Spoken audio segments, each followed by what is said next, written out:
Hey everybody, welcome back. Just a quick heads up, the following may contain subject matter not suitable for some viewers. Discretion is advised. There's going to be some wanton violence, some coarse language, grown-up stuff. Grown-up stuff. Alright? On with the show.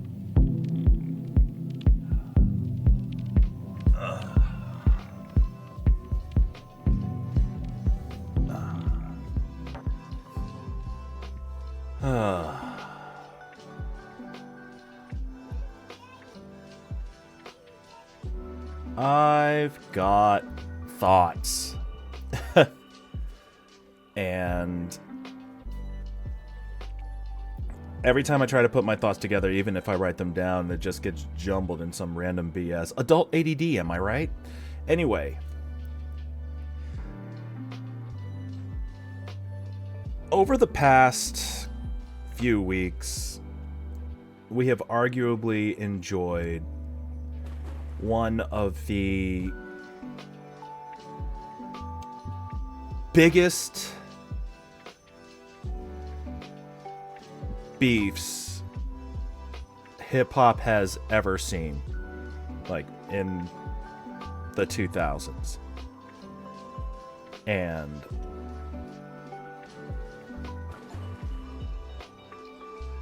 for a lot of people that follow the genre, it's huge. It's been a huge month, several months actually. Now,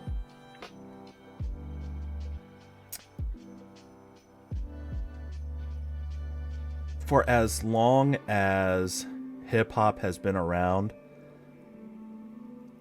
beefs, rap battles, you name it, they've been there from the jump. And it's part of what makes hip-hop so unique. It's a genre that was born and raised here in the United States by urban black folk. And it had taken on a wide variety of subject matter that, quite frankly, people who are not people of color just don't understand because they refuse to understand, or they just can't understand for the life of them. Admittedly, I myself, I'm not a huge fan of hip-hop, but I do appreciate it. Let's not get that twisted. I appreciate it for its contributions to society at large. Now, as I mentioned earlier, beefs, battles, been around since its inception, right? Some of the biggest battles and beefs I remember were, if I remember correctly, from the 80s, you had Kool Moe Dee beefing with MC Hammer. From the 90s, you had, just for simplicity's sake, you had Tupac versus Biggie. In the 2000s, it was pretty much everybody with an opinion versus Eminem. I thought that was kind of hilarious, right? But lately, beefs and battles have kind of evolved. Not by much, but it's still an evolution nonetheless. Which brings me to the subject of what I'm talking about. That is one Drake and one Kendrick Lamar. Now, these two have been going at it for since late 2023, late last year. And it kind of spilled over outside the world of hip-hop. And for a very, very specific reason. You see, Drake's been in the industry for a long time. So has Kendrick.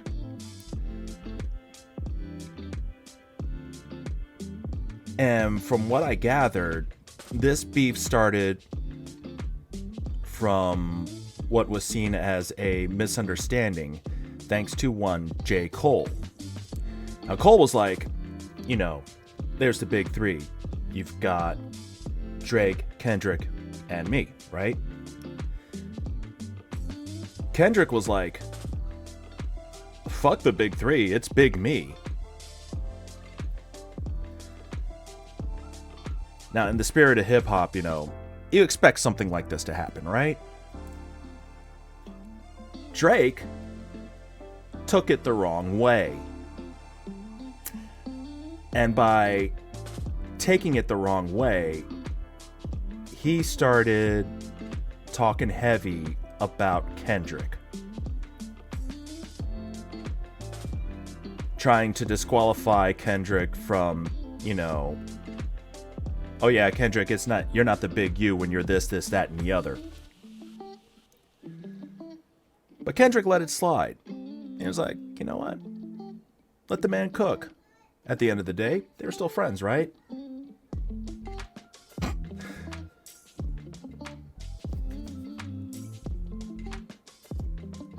It came to a head when Drake... Well, before I speak on this next part, there are certain unwritten rules in hip-hop.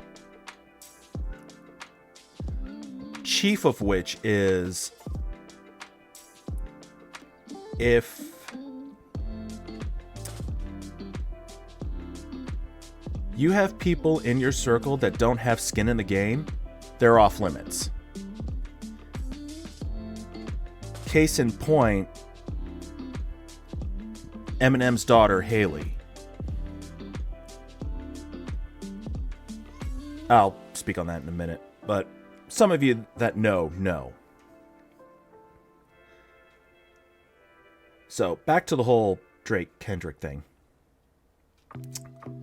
So, ignoring the one unwritten rule, Drake was speaking heavy on Kendrick, accusing Kendrick of beating his partner Whitney, alleging that Kendrick's kids are not his, but they are in fact fathered by Dave Free, and all this other bullshit. Kendrick got wind, and he's like, oh, so it's like that? I'm gonna paraphrase this quote here. Speak no lies about me, and I will not speak truths about you. And that is exactly what Kendrick did. From like February all the way till like beyond the 4th of July of this year, 2024. Kendrick released several diss tracks. Euphoria, Meet the Grams, and shortly after, Not Like Us. Now, the core of what I'm talking about here is going to be centered around Not Like Us. But essentially, Kendrick fired back at Drake, saying Drake has secret children, a whole ass family that nobody knows about, that he doesn't take care of. And in Not Like Us, not only accusing Drake of being a colonizer because he collaborated with a lot of Atlanta hip-hop for his own personal gain and not as a give back to the community, but he also alleged Drake as being a sexual offender.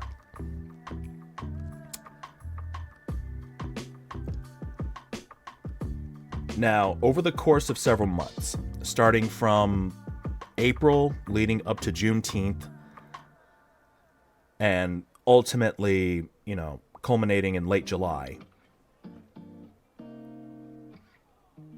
Not Like Us had been blasted on the airwaves damn near non-stop. Like, to the point where people that are not involved in hip-hop, or, they don't have any skin in the game in hip-hop, or whatever you want to call it, it got to the point where people outside of hip-hop were quoting Not Like Us.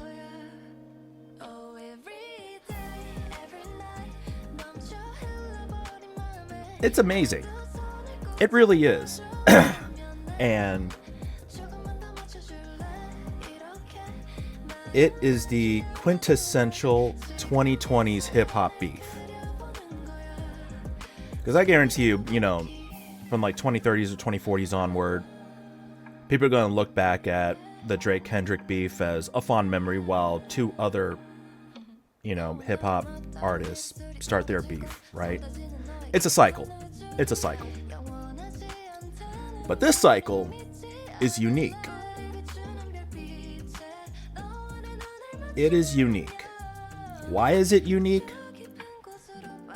Well, November 24th, Drake files a lawsuit against his distributor, Universal Music Group, UMG, accusing UMG of using bots to inflate the download and stream numbers to Kendrick's Not Like Us. Now, anybody in the music world will know that every once in a while, distributors will use bots and get songs out on the airwaves a lot faster. It inflates the numbers, makes things look good. Corpos line their pockets. I get that. I understand that. Drake's concerns, and they are valid, involve said botting, because Not Like Us had been all over the airwaves. So he wants to know how it was distributed via streaming, how many people streamed it. He wants verified accounts of, people that use Pandora, Spotify, Tidal, whatever, right? But here's the kicker in that lawsuit. You see, as a basis for his filing, Drake cited the RICO Act. Now, the RICO Act was originally conceived to combat organized crime, like racketeering, money laundering, that sort of thing. Primarily, RICO has been used in criminal cases, but it is uncommon, but it does happen, that RICO gets used as the basis for civil cases. So I'm kind of interested in seeing how this plays out, and it'll give the outside world greater insight to the deeper inner workings of music distribution. Now, the next day, hold up a sec.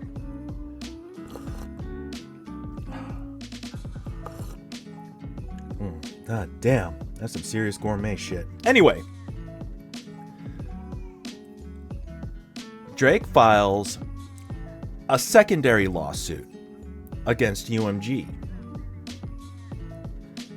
Get this, for defamation. Why defamation, you ask? Well,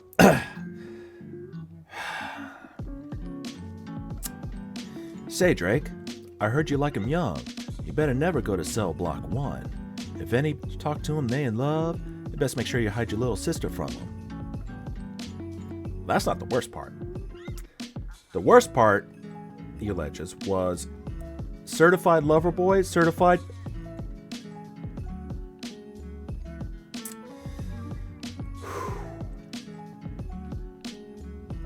Here's where I raise an eyebrow.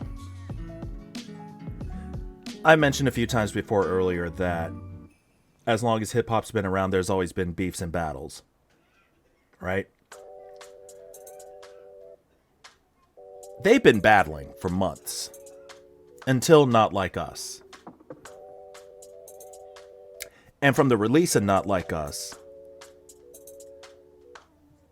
all of a sudden, Drake wants to allege that he's experienced hardship because of the lyrics in Not Like Us.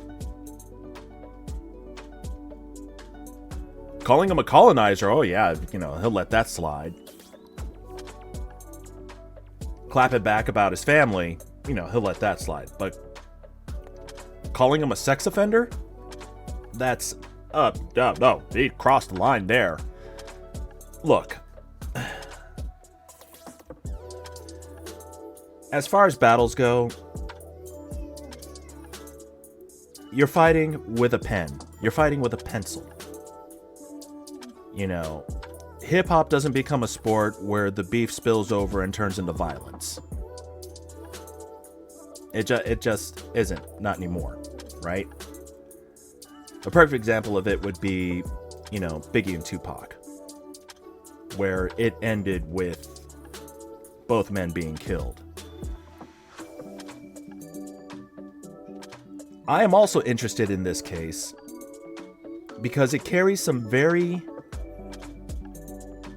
I can't put it light. It carries some very dangerous implications.